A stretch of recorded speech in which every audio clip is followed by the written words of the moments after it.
Daniel Shays was an American soldier, revolutionary, and farmer famous for being one of the leaders of Shays Rebellion, a populist uprising against controversial debt collection and tax policies in Massachusetts in 1786 and 1787. Early life. Daniel Shays was born in 1747 in Hopkinton, Massachusetts, the son of two Irish immigrants, Patrick and Margaret Shays. Daniel was the second of 6 siblings. He spent his early years as a landless farm laborer. In 1772, he married Abigail Gilbert, with whom he settled in Brookfield, Massachusetts. Revolutionary War. Shays joined the local militia during the American Revolution, rising to the rank of captain in the 5th Massachusetts Regiment by 1777. He was involved in the Boston Campaign, and fought at the Battle of Bunker Hill. He also fought in the Battle of Lexington and the Battle of Saratoga. He was wounded during the war and resigned from the military, unpaid, in 1780. Upon returning home, he discovered he was summoned to court for unpaid debts, which he still could not pay because he was not paid for military service.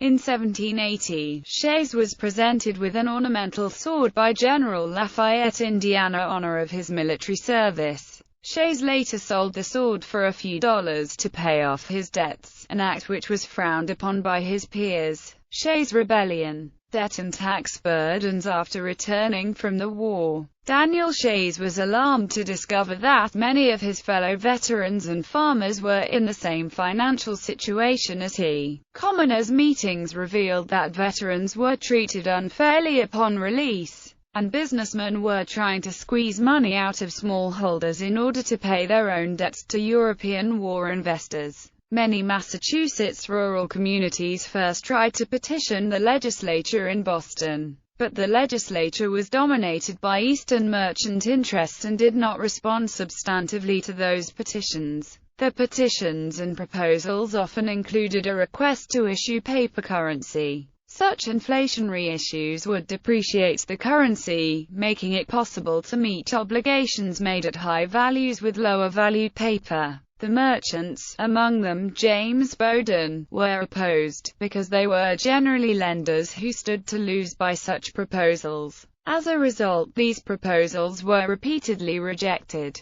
Governor John Hancock, accused by some of anticipating trouble, abruptly resigned in early 1785. When Bowdoin was elected governor that year, matters became more severe. Bowdoin stepped up civil actions to collect back taxes, and the legislature exacerbated the situation by levying an additional property tax to raise funds for the state's portion of foreign debt payments. Even comparatively conservative commentators like John Adams observed that these levies were heavier than the people could bear. Protests against the court's protests in the rural Massachusetts turned into direct action in August 1786. After the state legislature adjourned without considering the many petitions that had been sent to Boston, the leaders of this and later forces proclaimed that they were seeking relief from the burdensome judicial processes that were depriving the people of their land and possessions. On September 2, Governor Bowdoin issued a proclamation denouncing such mob action, but took no military measures in response beyond planning militia response to future actions. When the court in Worcester was shut down by similar action on September 5, the county militia refused to turn out, much to Bowdoin's amazement. Shays, who had participated in the Northampton action, began to take a more active leadership role in the uprising in November. On September 19, the Supreme Judicial Court of Massachusetts indicted 11 leaders of the rebellion as disorderly, riotous, and seditious persons. When the Supreme Judicial Court was next scheduled to meet in Springfield on September 26, Shays in Hampshire County and Luke Day in what is now Hampden County organized an attempt to shut it down. They were anticipated by William Shepard, the local militia commander, who began gathering government-supporting militia the Saturday before the court was to sit. By the time the court was ready to open, Shepard had 300 men protecting the Springfield courthouse. Shays and Day were able to recruit a similar number, but chose only to demonstrate, exercising their troops outside Shepherd's lines, rather than attempt to seize the building. The judges first postponed the hearings, and then adjourned on the 28th without hearing any cases. Shepherd withdrew his force, which had grown to some 800 men, to the Federal Armory, which was then only rumored to be the target of seizure by the activists. Planned to seize the Springfield Armory on November 28. A posse of some 300 men rode to Groton to arrest Job Shattuck and other protest leaders in the area. Shattuck was chased down and arrested on the 30th, and was wounded by a sword slash in the process. This action and the arrest of other protest leaders in the eastern parts of the state radicalized those in the west, and they began to organize an overthrow of the state government.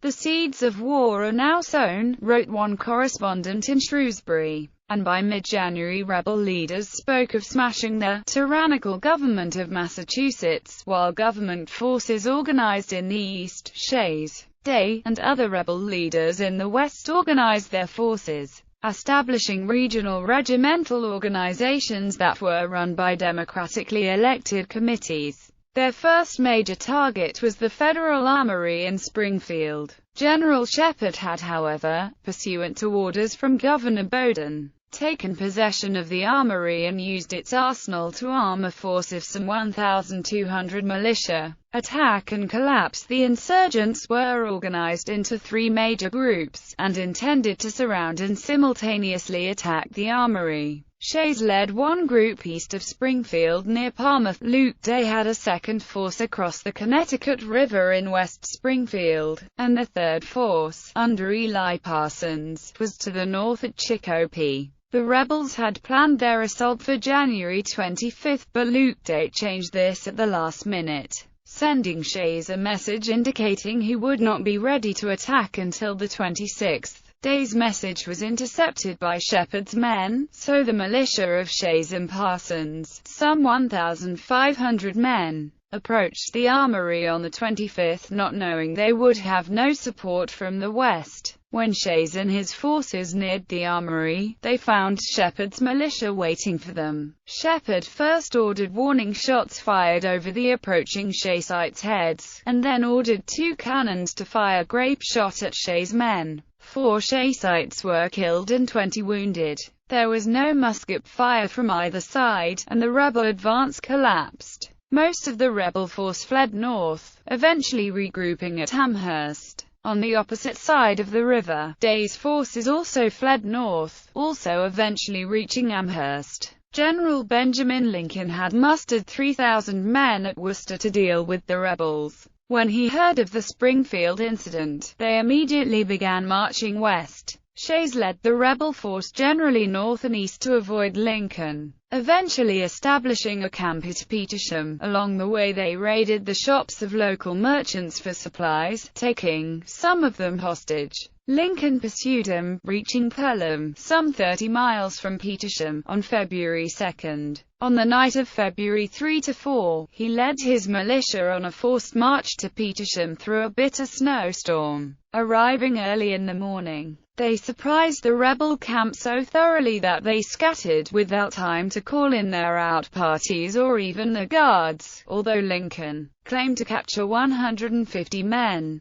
none of them were officers, leading historian Leonard Richards to suspect the veracity of the report. Shays and some of the other leaders escaped north into New Hampshire and Vermont. Some 4,000 people signed confessions acknowledging participation in the events of the rebellion. Several hundred participants were eventually indicted on charges relating to the rebellion. Most of these were pardoned under a general amnesty that only excluded a few ringleaders. 18 men, including Shays, were convicted and sentenced to death. Most of these were either overturned on appeal, pardoned, or had their sentences commuted. 2 of the condemned men, John Bly and Charles Rose, were hanged on December 6, 1787. Shays was pardoned in 1788 and he returned to Massachusetts from hiding in the Vermont woods. He was, however, vilified by the Boston press, who painted him as an archetypal anarchist opposed to the government. Later life. Shays was later granted a pension by the federal government for the 5 years he served in the Continental Army without pay. Shays lived the last few years of his life in poverty. A heavy drinker, he supported himself on his pension and by working a small parcel of land. Shays died at age 78 in Sparta, New York and was buried at the Union Cemetery in Scottsburg.